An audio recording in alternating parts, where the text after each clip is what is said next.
نے ان کو اپنے گھر بلا لیا تھا کہ ان کا گھر اس ہوٹل کے بالکل قریب تھا جہاں نفیسہ رہ رہی تھی۔ ڈاکٹر عبید الرحمن سامنے رنگت، متناسب نقوش اور درمیانے قد کے تھے۔ ان کا تعلق انڈیا سے تھا۔ ان کی اور محسن کی دوستی ہاسٹل میں ہوئی تھی۔ محسن کے پاکستان آنے کے بعد یہ دوستی اسی طرح برقرار تھی۔ وہ دونوں کبھی خط و کتابت کے ذریعے تو کبھی ٹیلی فون کے ذریعے ایک دوسرے کے ساتھ رابطے میں رہتے۔ عمر کی بیماری کے بارے میں بھی محسن نے ان کو ٹیلی فون پر بتا دیا تھا اور عبید الرحمن نے ان کو امریکہ آنے کا مشورہ دیا تھا۔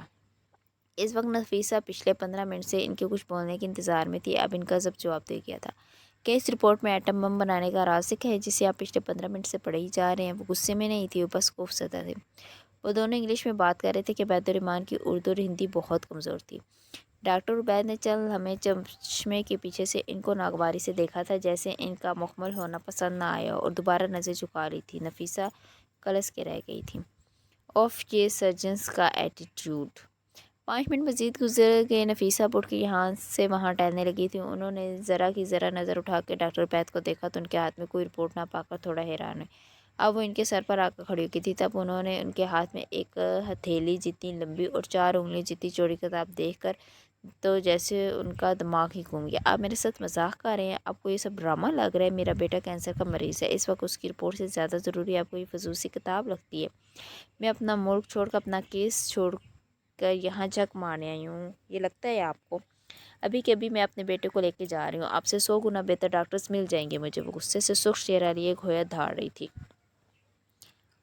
ڈاکٹر عبید نے کتاب کو بند کر دیا تھا۔ وہ پوری طرح ان کی طرف متوجہ تھے۔ پڑھنے نہ دیجیے کہ آپ مجھے پچھلے 15 منٹ سے ایک لفظ نہیں سمجھ سکا۔ میں بولے کیوں چیخ رہی ہیں؟ وہ تیوری چڑھائی پوچھ رہے تھے۔ نفیسہ کو اس وقت ان پہ کسی پاگل کا سا گمان ہوا۔ میرے بیٹے کی رپورٹس میں کیا آیا ہے؟ اس کی سرجری کب کرنی ہے؟ وہ کب تک ٹھیک ہوگا؟ اگر آپ یہ سب بتا دیں تو میرا اس ہاتھ سے کھڑکی کے باہر کی طرف اشارہ کیا، برابری میں ذلیل ہو کر یہاں تک پہنچنا میری ساری محنت وصول ہو جائے گی۔ وہ ایک ایک لفظ پر زور دیتی، چبا چبا کے کہتی تھی۔ آپ کے بیٹے کو پہلی نظر دیکھ کر ہی بتا تو دیا تھا کہ اسی دن سب کچھ نہیں ہے۔ آپ کے بیٹے کو کینسر کوئی مریض نہیں ہے۔ وہ اور کیا بتاؤں آپ کو؟ جب اس دن یقین نہیں کیا تو آپ نے بار بار کیا دہراؤں اپنی بات کو؟ اب آپ اقرا کے موٹے دماغ میں ایک بات گھستی ہی نہیں تو میں کیا کروں؟ آپ کو اس بات کا پختہ ثبوت چاہیے ہوگا۔ آپ کے بیٹے کا دماغ تو بولنے سے رہا کہ اس کو کوئی کینسر نہیں ہے، اور یہ رپورٹ ایک انگلی اور انگوٹھے سے رپورٹس کو ہوا میں اٹھایا تھا۔ اگر ان رپورٹ میں لکھی اصلاحات آپ کی سمجھ میں آتی ہیں تو پڑھ لیجئے۔ وہ پرسکون سے کہہ رہے تھے۔ آپ سچ کہہ رہے ہیں؟ وہ دقت بول پائی تھی۔ آپ نہیں مانیں گی؟ چلے وہ جو سامنے والا کمرہ ہے نا، وہاں سے قرآن پاک لا دیں، اس پر ہاتھ رکھ کے گواہی دینے کو تیار ہوں میں، تب تو مان جائیں گی نا؟ اگر یہ سچ ہے تو عمر کی وہ حالت، وہ سب کیا تھا؟ اس کا بے ہوش ہونا، اس کا سر درد، اس کے ناک سے خون آنا، اس کی نقاہت، وہ سب کیا تھا؟ اور اگر یہ سچ ہے تو آپ نے مجھے یہاں کیوں بلایا؟ ڈاکٹر عبید نے افسوس سے ان کو دیکھا۔ نفیسہ آپ پلیز بیٹھ جائیں، میں آپ کو سب بتاتا ہوں۔ اب کی ان کے لہجے میں ہمدردی تھی۔ وہ نڈھال سی بیٹھ گئی تھی۔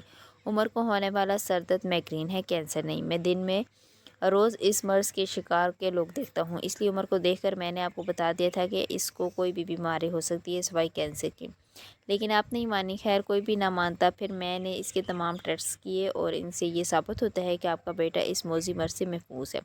اب آتے ہی ان علامات پر جن سے آپ کو لگا کہ عمر کو کینسر ہے۔ آپ کے بیٹے کو ایک خاص قسم کا ڈرگ دیا جاتا رہا ہے جس سے اس کے سر میں درد اٹھتا ہے اور ناک سے خون بہتا ہے۔ اس ڈرگ کی مقدار ذرا سی بڑھا دو تو بے ہوشی بھی طاری ہو جاتی ہے۔ اور رہی بات آپ کو یہاں بلانے کی، تو میں یہ نئی کتاب لایا تھا۔ اس میں اتنی مشکل اردو ہے، ذرا کچھ الفاظ کے معنی جاننے تھے، لیکن آپ تو پہلے ہی انکاروں پر لوٹ رہی ہیں۔ خیر مزید کچھ جاننا ہے؟ نفیسہ جو دم ساتھ ان کو سنے جائی تھی، ان کو لگا تھا جیسے ان کے کانوں میں دھماکے ہو رہے ہوں۔ ان کو یکدم کمرے میں آکسیجن کی کمی محسوس ہوئی تھی۔ کچھ نہیں جاننا مجھے، اب کچھ بھی نہیں جاننا، سب ختم ہو گیا سب۔ میں کیسے تصویر کا دوسرا رخ نہیں دیکھ پائی؟ میں نے کیسے عمر کو اپنی مجبوری بنانے دیا؟ میں کیسے بیوقوف بن گئی؟ میں تو شہر کی سب سے جینیس وکیل ہوں۔ آپ وکیل تھی؟ وہ ان کو دیکھتے ہوئے تھی پر زور دیتے ہوئے بولا۔ نفیسہ نے گلابی پڑتی آنکھوں پر ان کو دیکھا تھا۔ ان کی آنکھوں میں ہزار سوال تھے۔ کل آپ کے ملک میں، آپ کے شہر میں آپ کا وکالت کا لائسنس منسوخ کر دیا گیا تھا۔ وہ لڑکی جس کا کیس آپ لڑ رہی تھی، اس لڑکی نے مریم نے خودکشی کر لی ہے 1 ہفتہ پہلے، اور اس نے اپنے آخری بیان میں یہ کہا ہے کہ آپ نے زبردستی اس لڑکی کو اس کیس میں شامل کیا۔ وہ وکٹم نہیں تھی، اس نے چند پیسوں کے عوض اس کیس میں شامل ہونے کا فیصلہ کر لیا کیونکہ آپ نے اس کو دھمکی دی تھی اور آپ نے اس کو یوز کیا کیونکہ آپ کو اپنے شہر کی سب سے بڑی وکیل بننا تھا اور آپ کئی طرح کے معاشی مسائل سے گزر رہی تھی۔ تب ہی آپ نے شہر کے چند امراء اور عزت دار گھرانوں کے معزز مردوں کو اس کیس میں گھسیٹا تاکہ آپ کی مسائل ختم ہو سکے۔ یہ ساری بات مجھے کل محسن نے ٹیلی فون پہ بتائی تھی۔ نفیسہ کو اس برف باری میں بھی پسینہ آ گیا تھا، ان کا پورا جسم کانپ رہا تھا۔ وہ اپنی جگہ سے اٹھی تھی، وہ بھاگتی کمرے سے باہر نکل گئی تھی۔ عبید الرحمن بھی ان کے پیچھے آئے تھے۔ لاؤنج میں آ کر ذرا دیر کو ٹھہری تھی، لیکن ایک بار پھر ان کو اپنا دم گھٹتا ہوا محسوس ہوا۔ تیز تیز قدم اٹھاتی بیرونی دروازہ پار کر گئی تھی۔ گھر کے باہر برف ایسے گر رہی تھی جیسے آسمان سفید آنسو رو رہا۔ وہ سڑک پر گری برف پر بیٹھ گئی۔ ان کا نیلا اوور کوٹ ذرا سی دیر میں برف سے سفید ہو گیا تھا۔ وہ وہیں سڑک پر بیٹھی لمبی لمبی سانسیں لینے لگی تھی۔ ڈاکٹر عبید تعصب سے ان کو دیکھ رہے تھے۔ مس حیات اندر چلیں پلیز، یہاں بہت سردی، آپ بیمار ہو جائیں گی۔ آپ میری مہمان ہیں، مجھے یہ گوارا نہیں۔ آپ اس طرح سڑک پر بیٹھی رہی، ہمت کریں، آپ مضبوط ہیں یا پھر تھوڑا رو لیں۔ رونا اچھا ہوتا ہے، وہ گھٹنوں کے بل ان کے پاس بیٹھے فکر مندی سے کہہ رہے تھے۔ ڈاکٹر میرا پیشہ میرا عشق ہے، میں نے اس کے لیے اتنی محنت کی تھی۔ میرے ماں باپ نے اپنا پیٹ کاٹ کاٹ کر میری فیسیں ادا کی۔ میں سخت سردی اور چلچلاتی دھوپ میں پیدل یونیورسٹی تک گئی ہوں، کیونکہ میرے پاس کرائے کے پیسے نہیں ہوتے تھے۔ میں نے اپنی منگنی اس لیے توڑ دی کیونکہ میرے منگیتر کو میرا وکیل بننا پسند نہیں تھا۔ میں اس سے محبت کرتی تھی، لیکن میں نے پرواہ نہیں کی۔ میں نے اپنی زندگی کا ایک ہی مقصد بنا لیا تھا، وکیل بننا، اور میں بن کے بھی گئی۔ مجھے لگا میری محنت وصول بھی ہوگی، لیکن اصل آزمائش تو تب شروع ہوتی ہے کہ کوئی بھی شخص مجھے کیس دینے سے ڈرتا تھا، کیونکہ میں عورت ہوں، وطن سے حساسی تھی۔ کوئی بھی رسک نہیں لینا چاہتا تھا۔ ان کو لگتا تھا کہ میں بے وقوف ہوں، کم عقل ہوں، میں مردوں کے مقابلے میں لڑ نہیں سکتی۔ میں نے بھی پھر سے محنت کی۔ میں نے کئی سال چھوٹے موٹے کیس لڑے، میں نے اپنا مقام بنایا، میں نے خود کو ایک برانڈ بنایا۔ جب میں کورٹ میں کھڑے ہو کر دلائل دیتی تھی تو جج قائل ہوتے تھے، جب میں ثبوت لاتی تھی تو مجرم پھانسی چڑھتے تھے، جب میں شیرنیوں کی طرح گراتی تھی تو کورٹ میں کھڑا ہر شخص بس مجھے سنتا تھا۔ نفیسہ حیات کو بیرسٹر نفیسہ حیات کو سنتا تھا۔ انہوں نے گیلی سانس ناک سے اندر کھینچی تھی۔ وہ رو رہی تھی، لیکن ان کی آنکھیں نم تھیں۔ عبید الرحمن اب بھی اسی پوزیشن میں بیٹھے ان کو سنے جا رہے تھے۔ ایسے کیسے کوئی بھی یہ فیصلہ کر سکتا ہے کہ میں دوبارہ ان لوگوں کے سامنے بول نہیں پاؤں گی؟ کوئی کیسے فیصلہ کر سکتا ہے میں وہ سیاہ کوٹ دوبارہ نہیں پہن سکتی؟ کوئی کیسے میرے اتنے سالوں کی محنت پہ پانی پھیر سکتا ہے؟ وہ کورٹ روم کی گناہگاروں کی باتیں سنتی، دیواریں، وہ راز چھپائے بیٹھی کورٹ کی کرسیاں، وہ سب مجھ سے چھوٹ جائیں گی۔ سردی کی وجہ سے ان کے ہونٹ نیلے پڑے تھے، لیکن ان کو پرواہ نہیں تھی۔ آپ واپس جائیں، جا کر اپنے لیے لڑیں، اپنا حق لیں۔ یہاں بیٹھ کر ہمت ہارنے سے کیا ہوگا؟ آپ کے بیٹے کو یوز کیا ہے ان لوگوں نے، ان کے گریبان پکڑے۔ میں کس منہ سے واپس جاؤں؟ میں کیا جواب دوں گی لوگوں کو کہ نفیسہ بیگم نے بیٹے کی محبت میں انصاف کی جنگ چھوڑ دی؟ نفیسہ ہار گئی۔ اس نے اپنے بیٹے کے لیے اس مقدس پیشے کی پامالی۔ نفیسہ لوگوں سے ڈر گئی، وہ جو بس خدا سے ڈرتی تھی وہ لوگوں سے ڈر گئی۔ اس کا ایمان کمزور ہو گیا۔ میرے ملک کی مٹی مجھے گالیاں دے گی، میں کیسے واپس جاؤں؟ ڈاکٹر عبید الرحمن نے کچھ سننے کے لیے منہ کھولا ہی تھا کہ سامنے سے آتے عمر کو دیکھ کر لب پیس لی۔ اب نہ جانے اس بچے کا کیا ہوگا۔ اس لیپالک بچے کی وجہ سے نفیسہ نے اپنا سب کچھ ہار دیا۔ اب تو وہ اس بچے سے نفرت کریں گی، ظاہر ہے ان کی اپنی سوچیں تھی۔ نفیسہ نے بھی اس کو آتے ہوئے دیکھا تھا۔ اماں آپ یہاں کیا کر رہی ہیں؟ یہاں بہت سردی، اندر چلیں نا پلیز۔ اس کی آنکھوں میں اب نیند بھری تھی۔ وہ اپنے چھوٹے چھوٹے ہاتھ نفیسہ کے چہرے پر پھیرتے ہوئے پریشان سا پوچھ رہا تھا۔ وہ چند لمحے اس کو دیکھتی رہی، ان کی آنکھیں بھرنے لگی تھی۔ پھر یکدم انہوں نے کھینچ کر عمر کو گلے سے لگا لیا تھا۔ میرا بیٹا، میرا عمر، تمہاری ماں تمہارے لیے ساری دنیا چھوڑ سکتی ہے، وہ تمہارے لیے ایک ایک سے لڑ سکتی ہے، وہ تمہارے لیے جان بھی دے سکتی ہے اور لے بھی سکتی ہے، یاد رکھنا۔ وہ اس کا منہ چوم رہی تھی تو کبھی ہاتھ عمر ٹھیک تھا، یہ خیال ہی دنیا روشن کر گیا۔ ڈاکٹر عبید الرحمن حیرت سے ان کو دیکھ رہے تھے۔ کیا یہ عورت پاگل ہے؟ اماں کسی کو مارنا گناہ ہوتا ہے، آپ کو نہیں پتہ؟ نفیسہ اس کی بات پر مسکرا دی تھی۔ ہاں ہوتا ہے، لیکن جب کوئی آپ کی گردن دبا کر آپ کو مارنا چاہے یا پھر آپ کے سینے سے آپ کا دل نکالنے کی کوشش کرے یا آپ کی سب سے محبوب رشتے کو اذیت دے تو اس کو مارنا جائز ہوتا ہے۔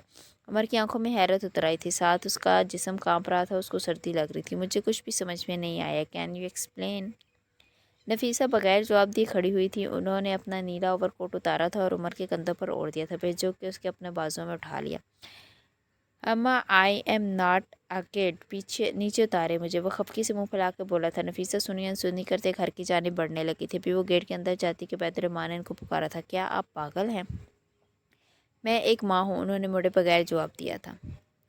رات کی تاریکی پھیل چکی تھی، ہر طرف سے آسمان کا جال بچھا تھا۔ ہارون اپنے گھر کے لان میں رکھے صوفے پہ بیٹھا آسمان کو گھورے جا رہا تھا۔ آج کل وہ یوں ہی چپ چاپ سا رہتا، ایک جگہ بیٹھتا تو گھنٹوں وہیں بیٹھا رہتا۔ وہ اپنی اسی شغل میں مصروف تھا جب شاید کی کار گھر کے اندر داخل ہوئی۔ گاڑی سے اتر کے اندر کی جانب جاتے ان کے قدم ہارون کو دیکھ کر تھمے تھے۔ انہوں نے ایک گہری سانس بھری اور لان کی طرف چل دیے۔ ہارون کے قریب پہنچ کر انہوں نے اس کے کندھے پر ہاتھ رکھا تھا۔ ہارون نے گردن موڑ کے ان کو دیکھا تھا۔ اس کی گرے آنکھوں میں اداسی تھی، شاید کا دل دکھا تھا۔ یہاں کیوں بیٹھے ہو یار، چلو اندر چلتے ہیں، ایک شطرنج کی بازی ہو جائے، کیا خیال ہے؟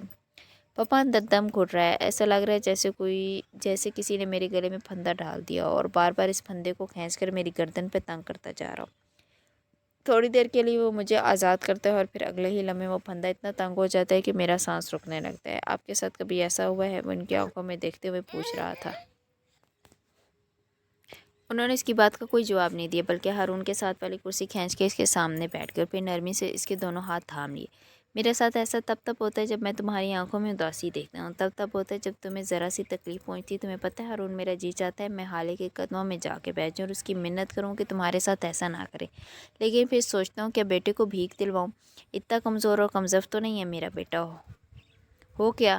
مجھ سے صبر نہیں ہو پاتا پاپا، میرا دل زخمی ہے، میں خود کو ٹھیک کرنے کا وعدہ کر چکا ہوں، اپنے ساتھ مزید زیادتی نہ کرنے کا عہد کر چکا ہوں، لیکن مجھ سے یہ نہیں ہو رہا۔ میں خود کو بے بس محسوس کرتا ہوں، اور جب ایسا محسوس کرتا ہوں تو دل کرتا ہے کہ پورے گھر کو جلا کے راکھ کر دوں، ساری دنیا کو آگ لگا دوں۔ میں یہ نہیں کر سکتا پاپا، میں اتنا مضبوط نہیں ہوں۔ لوگ کہتے ہیں نماز پڑھو سکون ملے گا، میں کیسے پڑھوں؟ اس کا چہرہ آنکھوں میں فریم ہو کر رہ گیا۔ میں کس منہ سے اللہ کے سامنے جو ایک لڑکی کی وجہ سے اللہ کیا کہے گا کہ ویسے تو ساری زندگی تم میرے پاس نہ آ سکے اور اب آئے ہو تو اپنی غرض لے کر۔ وہ شکست خوردہ سا لگتا تھا۔ یہی تو بات ہے بیٹے، اللہ کچھ نہیں کہتا، اللہ ٹوٹے دلوں کو جوڑتا ہے۔ یہ تو لوگ ہیں جو شکوے کرتے، تانے دیتے ہیں، وہ تو سمیٹ لیتا ہے، ڈھانپ لیتا ہے۔ اور تم سے کس نے کہا کہ نماز کو سکون کے لیے پڑھو؟ نماز تو اطاعت کے لیے پڑھی جاتی ہے، سکون تو بونس ہے جو اگر اس کی زندگی میں نہ بھی ملا تو اگلے جہاں میں مل جائے گا۔ تم اس کے پاس جاؤ تو صحیح، اپنے بندے کو سمیٹنا جانتا ہے، وہ اپنے بندے کو ہیل کرنا جانتا ہے۔ وہ نرمی سے سمجھائے تھے۔ ہارون غور سے ان کو سنے جا رہا تھا۔ مطلب سکون کے لیے نماز پڑھنا بھی اپنی غرض میں شامل ہوا نا؟ نماز صرف اللہ کے لیے ہونی چاہیے، اس کے کسی بندے بندی یا پھر کوئی بھی اور کسی کے لیے بھی نہیں، ایسا ہی ہے نا؟ بالکل درست، تم دعا مانگ سکتے ہو کسی کے لیے بھی، کچھ بھی، اس دعا میں سکون مانگ سکتے ہو، یا پھر وہ کام کرو جو اللہ کو پسند ہو، اس کے بندوں سے صلہ رحمی کرو، عاجزی اختیار کرو، اس کے سامنے جھکو، اس کو پکارو، وہ سکون دے گا۔ ہارون، اللہ اپنے کمزور بندوں سے بھی اتنی محبت کرتا ہے جتنی ایک نارمل بندے سے۔ وہ خدا ہے، اس کے پاس ہمارے جیسے پیمانے نہیں ہیں، وہ ناپ تول نہیں کرتا، وہ شکوہ نہیں کرتا۔ یہ ہم انسان ہیں جو نیکیاں بھلا دیتے ہیں، وہ نہیں بھلاتا۔ پاپا آپ رستم سے زیادہ محبت کرتے تھے نا؟ کیونکہ وہ اسٹرانگ تھا، وہ عجیب سے لہجے میں پوچھ رہا تھا، شاید کہ اس کے ہاتھوں پہ گرفت ڈھیلی پڑی تھی، ان کی آنکھوں میں کرب اتر آیا تھا۔ انہوں نے اپنے ہاتھ چھڑوا کر اٹھنا چاہا، لیکن ہارون نے گرفت سخت کر دی اور ان ہاتھوں کو نہیں چھوڑ سکتا تھا۔ وہ بس مجھے زیادہ پسند تھا۔ آخرکار انہوں نے بولنے کا فیصلہ کر لیا تھا۔ کیوں؟ وہ بہت اسٹرانگ تھا، بہت ذہین بھی، وہ جہاں جاتا تھا میرا سر فخر سے اونچا کر کے آتا تھا۔ اس عمر میں بھی اس کو بات کرنے کا فن آتا تھا، وہ بہت پیارا تھا۔ ہارون، ان کی آنکھوں میں نمی آ گئی تھی، ان کی آواز بھیگ رہی تھی۔ وہ میرا بہت خیال رکھتا تھا، جب میں رات کو گھر آتا تھا وہ میرے پیر دباتا تھا، وہ کہتا تھا کہ پاپا اب تھک جاتے ہوں گے نا؟ ہارون ہون کرتے ہوئے ان کو سن رہا تھا، اس کا سر جھکا ہوا تھا۔ وہ ہر جگہ تمہیں پروٹیکٹ کرتا تھا، وہ تمہارا محافظ تھا، وہ بہت کیئرنگ تھا۔ مجھے اس سے محبت تھی، لیکن اس کا مطلب یہ نہیں تھا کہ مجھے تم سے پیار نہیں تھا۔ ہارون، میں بھی تم سے بھی اتنا ہی پیار کرتا تھا۔ اگر مجھے اس کی گریڈز خوش کرتے تھے تو تمہاری پینٹنگز مجھے لاجواب کرتی تھی۔ رستم جینیس تھا، وہ ہر کام کر سکتا تھا، لیکن ایک کام جو اس سے نہیں ہوتا تھا وہ پینٹ کرنا تھا۔ اس سے ایک سیدھی لکیر تک نہیں کھینچی جاتی تھی۔ مجھے نہیں پتا تم کیوں اس سے چڑھنے لگے۔ ہارون نے دانت پہ دانت جما کر ضبط کرنے کی کوشش کی۔ تم کب اس سے انسیکیور فیل کرنے لگے میں کچھ نہیں جانتا، میں بس اتنا جانتا ہوں کہ رستم تم سے بہت محبت کرتا تھا۔ ہارون اپنی جگہ سے اٹھا تھا اور شاید کے قدموں میں بیٹھ گیا تھا۔ اس نے ان کے ہاتھوں پر گرفت مزید سخت کی تھی، تمام ہمت مجتمع کی تھی، اور تھوڑی دیر بعد جب بولا تو اس کی آواز میں بس تکلیف تھی۔ پاپا، میں نے رستم کو نہیں مارا تھا، وہ ایک لفظ پر زور دیتے بولا تھا، وہ ایک حادثہ تھا، میں نے اس کو جان بوجھ کر نہیں مارا تھا۔ وہ لفظ توڑ توڑ کر ادا کر رہا تھا۔ بالآخر اس نے 14 سال بعد یہ راز کھولنے کا فیصلہ کر ہی لیا تھا۔ شاید نے زخمی نظروں سے اس کی طرف دیکھا تھا، اس وقت ان کی آنکھوں میں تکلیف تھی، کرب تھا۔ ہارون کا سر ہنوز جھکا ہوا تھا۔ ہارون، چپ ہو جاؤ بیٹا، اس بات کو یہیں دفن کر دو پلیز۔ انہوں نے ہاتھ چھڑوا کر اٹھنا چاہا جب ہارون نے جلدی سے ان کے ہاتھ دوبارہ سے تھام لیے تھے۔ پاپا بس، آج مجھے سن لیں، میں اس راز کے بوجھ تلے دبتا جا رہا ہوں، یہ مجھے اندر سے کھوکھلا کر ہے، یہ مجھے بانڈ کر رہا ہے، خوف زدہ کر رہا ہے، مجھے اس سے آزاد کر دیں، خوف انسیکیورٹیز کو میرے دل سے نکال دیں، مجھے سنیں پلیز۔ وہ جیسے التجا کر رہا تھا۔ شاید نے خاموشی سے ایک بار پھر اس کے ہاتھ اپنی گرفت میں لیے تھے، وہ سننے کو تیار تھے۔ ہارون نے بتانا شروع کیا تھا، ان دونوں باپ بیٹے کو یہیں چھوڑ کر ہم ذرا دیر کو اس گھٹن زدہ دوپہر میں واپس چلتے ہیں۔ وہ دونوں اس وقت اپنے والد کی اسٹڈی میں کھیل رہی تھی، چونکہ آج نوال اور شاید گھر پہ نہیں تھی اور گھر میں بس ملازم ہی تھی، تبھی ان دونوں کو یہاں آنے کا موقع مل گیا تھا۔ 10 سالہ ہارون ایک ایک دراز کھول کر چیک کر رہا تھا جب اس کی نظر ایک دراز میں رکھی پسٹل پر پڑی۔ اس کی آنکھوں میں چمک اتر آئی تھی۔ اس نے فوراً وہ پسٹل اپنے ہاتھ میں لے لی تھی۔ رستم، یہ دیکھو مجھے کیا ملا، وہ جوش سے اپنے بھائی کو بتانے لگا تھا۔ رستم جو کسی کھیل میں مصروف تھا مڑ کر اس کی طرف دیکھا تھا اور اس کے ہاتھ میں پستول دیکھ کر فوراً اٹھ کر اس کے پاس آیا تھا۔ اس کی سیاہ آنکھوں میں فکر تھی، اس میں اور ہارون میں بس آنکھوں کے رنگ کا ہی فرق تھا۔ ہاری، یہ پسٹل ہے، اس سے تمہیں ہارم ہو سکتا ہے، لیو اٹ، اس کو یہیں پہ واپس رکھ دو اور چلو ہم باہر گارڈن میں کھیلیں گے، وہ اس کا ہاتھ پکڑتے ہوئے کہہ رہا تھا۔ نو، آئی لائک اٹ، میں اس سے کھیلوں گا، تمہیں پتہ ہے اس سے صرف مونسٹر کو ہارم پہنچتا ہے، اچھے لوگوں کو نہیں۔ نہیں ہاری، میں تمہیں اس سے کھیلنے نہیں دوں گا، اسے مجھے دے دو، لاؤ جلدی سے دو مجھے۔ اس نے ہارون کے ہاتھ سے پستول لینی چاہیے، ہارون بطخ کے پیچھے ہٹا تھا۔ Rustam, don't you dear touch me, میرے پاس مت آنا، میں اسی کے ساتھ کھیلوں گا، سمجھے تم، اور اگر تم نے اس کو مجھ سے چھیننے کی کوشش کی تو میں اس سے تمہیں ماروں گا۔ وہ ہمیشہ کی طرح غصے میں آ چکا تھا۔ ہاری، میں تمہارا بھائی ہوں، تمہارا protector, give it to me, یہ اچھی چیز نہیں ہے، تمہیں اس سے نقصان ہو سکتا ہے۔ اس نے ایک بار پھر آگے بڑھ کر ہارون سے پستول لینے کی کوشش کی تھی۔ ہارون اب نیچے بیٹھ گیا تھا اور پستول اپنی گود میں رکھ کر ٹانگوں کو پیڑ سے لگا لیا تو اس نے جب کوئی چیز نہیں دینی ہوتی تو یہی کرتا تھا۔ رستم بھی اس کے ساتھ نیچے بیٹھ گیا تھا اور اس سے پستول چھیننے کی تگو کر رہا تھا۔ اسی چھینا چھپڑی میں کب ہارون نے پستول کو اپنے ہاتھ میں لیا اور کب فائر کیا اس کو پتہ ہی نہیں چلا۔ اس کو ہوش تب آیا جب اس نے اپنے بھائی کو اپنے پروٹیکٹر کو بناب کی مچھلی کی طرح تڑپتے دیکھا۔ گولی سیدھا اس کی پیشانی میں لگی تھی، خون ابل ابل کر نکلتا سفید ماربل کے فرش کو گیلا کر رہا تھا۔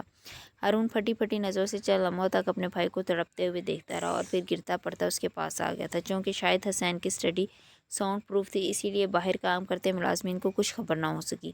اس کو دیر ہو چکی تھی، رستم کا وجود بے جان ہو چکا تھا، بالکل ساکت ٹھنڈا۔ رستم، میرے بھائی، آر یو اوکے؟ اس سے صرف مونسٹرز مرتے ہیں، تم نہیں مر سکتے، اٹھو پلیز، پاپا آگے تو ہمیں ڈانٹ پڑے گی، اٹھو پلیز، دیکھو میں اب اس سے نہیں کھیلوں گا، پاپا کو مت بتانا، اٹھ جاؤ یار پلیز، بھائی ہو نا میرے، اٹھو۔ اسی وقت شاہد حسین نوال کے ساتھ وہاں داخل ہوئے تھے۔ میں نے تم دونوں کو منع بھی کیا تھا کہ یہاں کھیلنے۔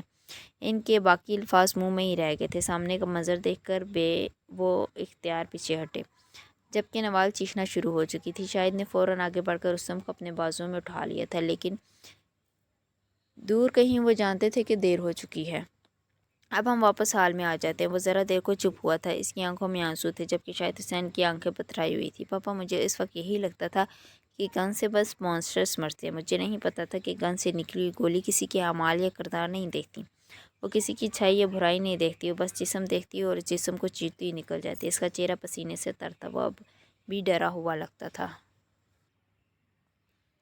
مجھے نہیں پتا تھا وہ مر جائے گا، آپ نے کہا تھا کہ گن سے بس مونسٹرز مرتے ہیں، آپ کو یاد ہے ایک دفعہ جب ہم کوئی فلم دیکھ رہے تھے تو ہم سب تھے، پوری فیملی، اس فلم میں ایک آدمی کو گولی لگی تھی، میں نے آپ سے پوچھا تھا پاپا کیا وہ مر گیا، یاد ہے آپ نے کیا کہا تھا؟ شاہد نے پریشانی سے اس کو دیکھا تھا۔ ان کو کچھ یاد نہیں تھا، انہوں نے کوئی جواب نہیں دیا۔ ہارون کو ان کا جواب سننا بھی نہیں تھا۔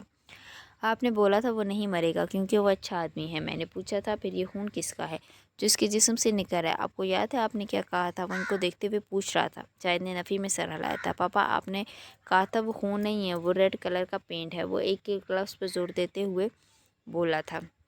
مجھے رستم کا خون بھی خون نہیں لگا پاپا، وہ مجھے لگا تھا پینٹ تھا، سرخ کلر کا پینٹ، مجھے لگا تھا وہ بھی اس فلم والے آدمی کی طرح مرے گا نہیں کیونکہ رستم تو اچھا تھا نا، اور گنس تو بس مونسٹرز کو مارتی ہے۔ شاید کو لگا تھا جیسے کسی نے ان کو کھینچ کر تھپڑ دے مارا، وہ شاک تھے، بالکل شاک۔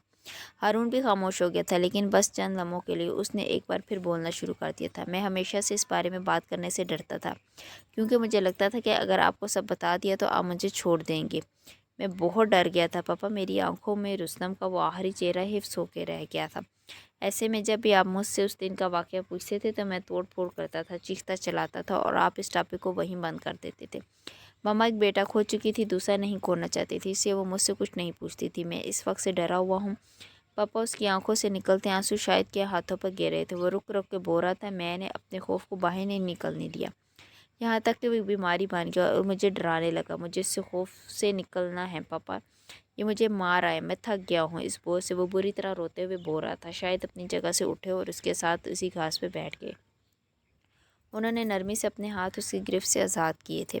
ہارون نے خوفزدہ نظروں سے انہیں دیکھا تھا، اس کی آنکھوں میں کرب اتر آیا تھا، اسے لگا تھا وہ اب ان ہاتھوں کو کبھی نہیں تھام سکے گا۔ ہارون میں تمہارا باپ ہوں، اس وقت سے لے کر اب تک تمہارے اسی خوف کو نکالنا چاہتا تھا۔ میں جانتا تھا اس دن جو کچھ بھی ہو وہ ایک حادثہ تھا، میں تم سے کمیونیکیٹ کرنا چاہتا تھا۔ میں نے سچ تو اسی روز جان لیا تھا، پتہ ہے کیسے؟ وہ نرم لہجے میں پوچھ رہے تھے۔ کیسے؟ وہ بے اختیار ان کے منہ سے پھسلا تھا۔ تمہاری پینٹنگز سے، وہ جو تم نے رستم کے جانے کے بعد بس چند آخری پینٹنگز بنائی تھی۔ تمہیں شاید یاد نہ ہو لیکن مجھے یاد ہے، تم جو کچھ دیکھتے تھے اس کو پینٹ کرتے تھے۔ تم نے اس رات بھی پینٹنگز بنائی تھی ہارون، میں نے دیکھی تھی۔ وہ پینٹنگ ساری غلطی تمہاری نہیں تھی، میری بھی غلطی تھی۔ میرے گھر میں 2 کمسن بچے تھے، مجھے چاہیے تھا کہ میں اپنی گن تمہاری پہنچ سے دور رکھتا، یا پھر میں گن لاک کر کے رکھتا۔ دراصل غلطی ہم دونوں کی نہیں، یہ بخت تھا۔ ہارون، رستم اور ہمارا ساتھ اتنا ہی لکھا تھا۔ ہارون حق تک سے ان کو دیکھے جا رہا تھا، وہ رونا بھول چکا تھا۔ وہ پینٹنگز جھوٹ یا خیالی بھی ہو سکتی تھی، اس نے نظریں چرائی تھی۔ شاید اس سارے وقت میں پہلی دفعہ مسکرائے تھے۔ تم نے کبھی خیالی پینٹنگز نہیں بنائی ہارون، شاید تم ہمیشہ وہی بناتے تھے جو تم ایکسپیرینس کرتے تھے، یا پھر جو اپنے سامنے ہوتا دیکھتے تھے۔ تم نے اس رات کے بعد پینٹ کرنا چھوڑ دیا۔ میں تمہاری پینٹنگز کو بہت مس کرتا ہوں۔ آخر میں ان کا لہجہ اداس ہو گیا تھا۔ پاپا، اس واقعے کے بعد مجھے ہر رنگ سرخ نظر آتا ہے۔ جب رنگ اپنی ترتیب پہ آ جائیں گے میں پھر سے پینٹ کرنا شروع کروں گا، لیکن اس سے پہلے میں یہ نہیں کر سکتا۔ شاہد حسین بغیر جواب دیے اٹھ کھڑے ہوئے تھے اور اپنا ہاتھ ان کے سامنے پھیلایا تھا۔ وہ مسکرا رہے تھے۔ اندر چل کر کھانا کھائیں یا تم نے ابھی مزید رونا ہے؟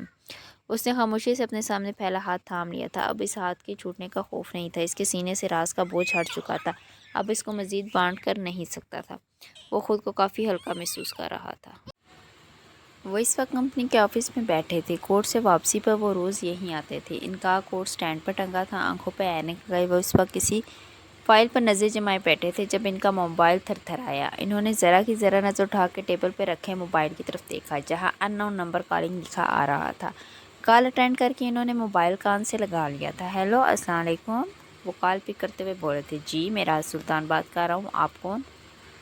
دوسری طرف شاید تعارف کروایا گیا تھا۔ اچھا، فہیم مرزا، کہیے کیسے مزاج ہیں آپ کے؟ دراصل صبح آپ کا پیغام پہنچایا تھا میرے سیکرٹری نے، لیکن میں مصروف تھا تبھی کال نہیں کر سکا، معذرت۔ انہوں نے شائستگی سے معذرت کی تھی۔ فون کی دوسری طرف کچھ کہا گیا تھا۔ وہ ذرا دیر کو خاموش ہو گئے تھے، شاید مقابل کے الفاظ ذہن میں جذب کرنا چاہ رہے تھے۔ دیکھیے فہیم صاحب، میں آپ کو ایک بار پہلے بھی یہ بات بتا چکا ہوں اور آج ایک بار پھر بتا دیتا ہوں کہ میں حیوان نہیں بیچوں گا۔ وہ میرے بچوں کا حق ہے، وہاں جو رہتے ہیں وہ بھی میری اولاد ہے، لہٰذا آپ میری یہ بات اپنے ذہن میں بٹھا لیجئے کہ میں وہ جگہ نہیں بیچوں گا۔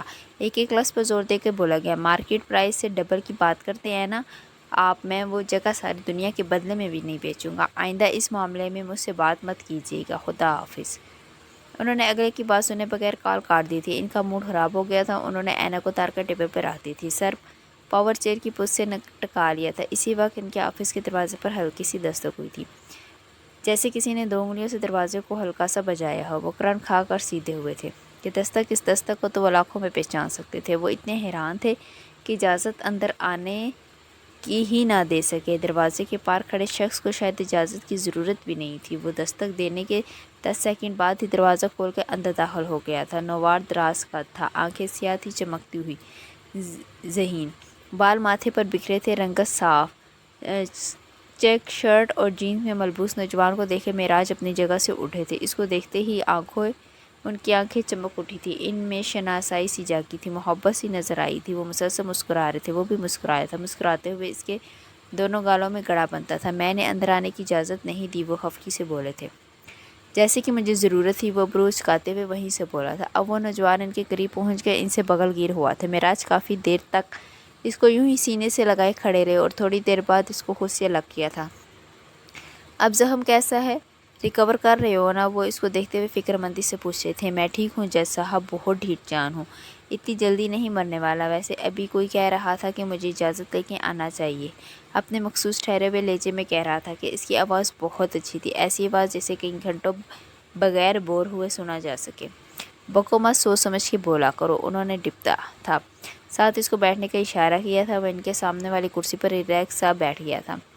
عمر، تمہیں یہاں نہیں آنا چاہیے تھا، کورٹ آ جاتے یا مجھے بلا لیتے کہیں۔ میں نے پتہ کروا لیا تھا شمس صاحب، اور سفیر آج نہیں آئے، تب ہی آیا ہوں۔ اب کچھ لوگوں نے خود تو آنے کی زحمت نہیں کی تو بیمار کو اپنا حال سنانے آنا ہی پڑا۔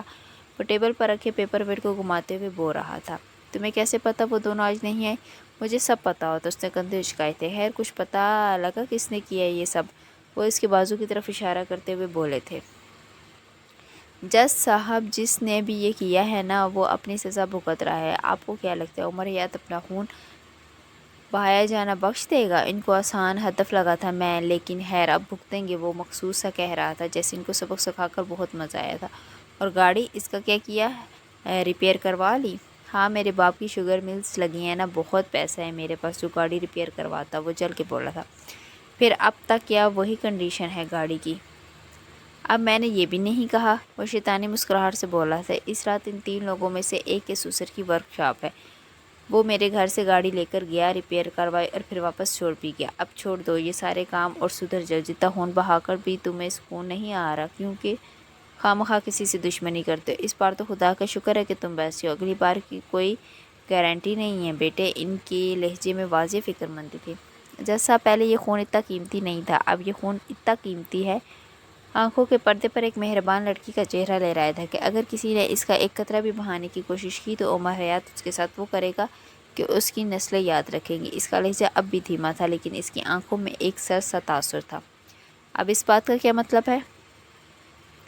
آپ نہیں سمجھ سکتے، عمر ہو گئی اب آپ کی، یہ ہم جوان لوگوں کی باتیں ہیں، آپ کے لیے اللہ اللہ کرنے کے دن ہے۔ اچھا، اب بس اتنا بھی بوڑھا نہیں ہوا وہ، میں خفگی سے بولے تھے اور پھر ذرا جھک کر دراز سے اپنی چیک بک نکالی تھی۔ عمر خاموشی سے ان کو دیکھ رہا تھا۔ اب وہ ایک چیک پر کچھ رقم درج کر رہے تھے۔ عمر کے لب بھیج گئے تھے، وہ اٹھ کھڑا ہوا تھا۔ اب مجھے جانا چاہیے، اس پارٹ سے بولا تھا۔ معراج نے چیک اس کی طرف بڑھایا تھا۔ یہ لیتے جاؤ، میں خود آ کر دے جاتا، لیکن ذرا مصروف تھا۔ ان کے چہرے پر بس سادگی تھی۔